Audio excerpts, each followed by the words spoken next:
ที่24第24課第24課การซื้อกับข้าวที่ตลาด街市買餸常識街市買餸常識ขอซื้อซีอิ๊วขาว1 ขวด唔該俾樽豉油唔該俾樽豉油ขอซื้อเกลือ1 ห่อ唔該俾一包鹽唔該俾一包鹽ขอซื้อวุ้นเส้น5 ห่อ唔該俾5包粉絲唔該俾5包粉絲ขอซื้อน้ำตาลทราย1 ชั่ง唔該俾1斤砂糖唔該俾1斤砂糖ขอซื้อแป้งมันครึ่งชั่ง唔該俾半斤生粉唔該俾半斤生粉ขอซื้อเต้าหู้2 ก้อน唔該俾2嚿豆腐唔該俾2嚿豆腐ขอซื้อมะระ1 ผล唔該俾1個苦瓜唔該俾1個苦瓜ขอซื้อมันฝรั่ง3 หัว唔該俾3個薯仔唔該俾3個薯仔ขอซื้อไข่ไก่1 โหลไข่เค็ม4 ฟอง唔該俾1打雞蛋4隻鹹蛋唔該俾1打雞蛋4隻鹹蛋ขอซื้อซี่โครงหมู20 เหรียญ唔該俾20蚊排骨唔該俾20蚊排骨ขอซื้อเนื้อบด10 เหรียญ唔該俾10蚊餃牛肉唔該俾10蚊餃牛肉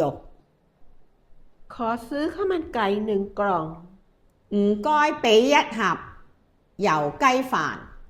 唔該俾1盒油雞飯ขอซื้อบัตรโทรศัพท์1 ใบ唔該俾1張電話卡唔該俾1張電話卡ขอซื้อบัตรเติมเงิน唔該俾1張預付電話卡唔該俾1張預付電話卡คิดเงินด้วยนี่เงินทั้งหมดครบไหม唔該埋單全部嘅錢齊嗎唔該埋單全部嘅錢齊嗎ฉันขอเบอร์โทรศัพท์ของคุณได้ไหม你可唔可以俾你嘅電話號碼俾我你可唔可以俾你嘅電話號碼俾我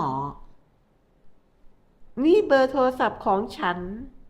呢個係我電話號碼呢個係我電話號碼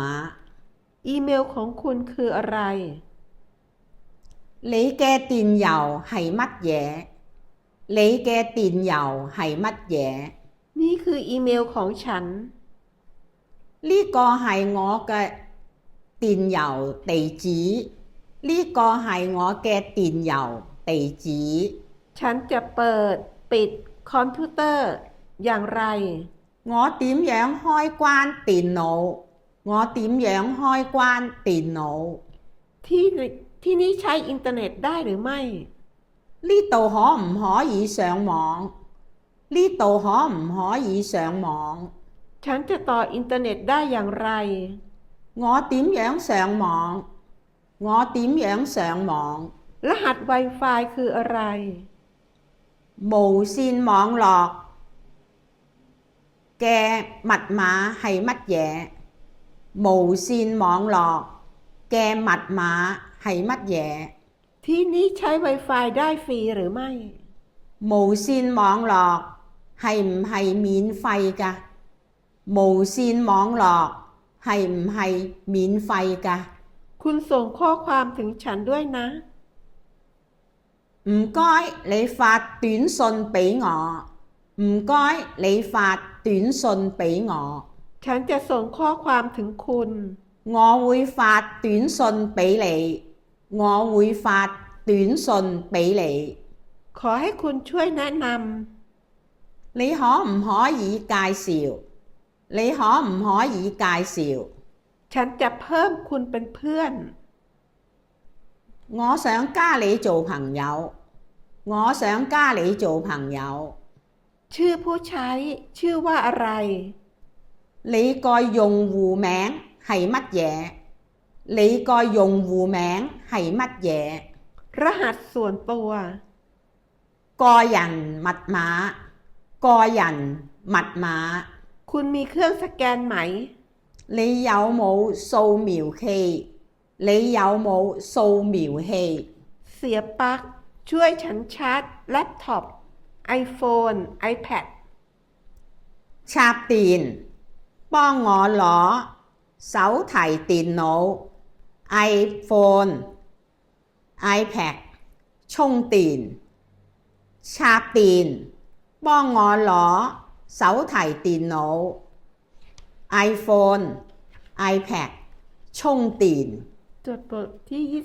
24